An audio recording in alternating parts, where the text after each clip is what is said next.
Sir 5 ವರ್ಷ ಸಿದ್ದರಾಮಯ್ಯ ಅವರು ಮತ್ತು ಮುಂದಿನ 5 ವರ್ಷಗಳು ನನ್ನ ತಂದೆ CM ಈಗಾಗಲೇ ಇದನ್ನು ಸೆಟ್ಲ್ ಮಾಡಲಾಗಿದೆ. ಹೈಕಮಾಂಡ್ ಸಿಗ್ನಲ್ ಕೊಟ್ಟಿದೆ ಅಂತ ಹೇಳ್ತಾರೆ. ಗ್ರೀನ್ ಸಿಗ್ನಲ್ ಕೊಟ್ಟಿದೆ ಮತ್ತು ಇದಕ್ಕೆ ಯಾವುದೇ ಮತ್ತೆ ಹೋಗ್ಲಿಕ್ಕೆ ಮಾಡಲಿಕ್ಕಿಲ್ಲ.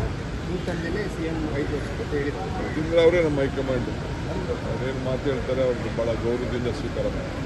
ಅಂದ್ರೆ ನೀವು ನೋಡಿದ್ರೆ ಎಲ್ಲ ಸರಿ ಇದೆ ಅಂತ ಹೇಳ್ಕೊಂಡೇ ಬರ್ತಾ ಇದ್ದಾರೆ. ಆದ್ರೆ ಅವರು 5 ವರ್ಷನೇ CM ಅಂತ ಹೇಳಿ ಅವ್ರು ಹೇಳಿದ್ಮೇಲೆ ಅವ್ರ ಹೈಕಮಾಂಡ್ ಹೇಳಿದ್ಮೇಲೆ ಅವ್ರು ಎತ್ತಿಂದ್ರೇ ಈಗ ಹೈಕಮಾಂಡ್ ಅಂತ ನಾವು ಸ್ವೀಕಾರ ಮಾಡೋಣ ನಡೀವಿ. ಸರ್ ಈಗ ಬಸವರಾಜ್ ಅವರು ಸಿದ್ಧಗಂಗಾ ಶಾಸಕರು ಅಲ್ಲಿ ಅವ್ರು ಹೇಳ್ತಾ ಇರುವಂಥದ್ದು ಏನು ಒಪ್ಪಂದ ಆಗಿತ್ತು ಅದನ್ನ ಹೇಳ್ಬಿಡ್ಲಿ ಅಂತ. ಅಂದ್ರೆ ನೀವು CM ಇಲ್ಲ DCM ಇಬ್ಬರಲ್ಲಿ ಒಬ್ರು ಹೇಳ್ಬಿಡ್ಲಿ.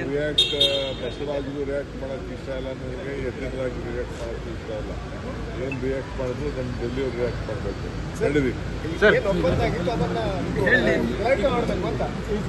ಸರ್ ಇವಾಗ ಕಾರ್ಯಕರ್ತರದ್ದು ಬೇಡಿಕೆ ನೀವೇ CM ಆಗ್ಬೇಕಂತ ನಿಮ್ದೇನಿದೆ ಸರ್?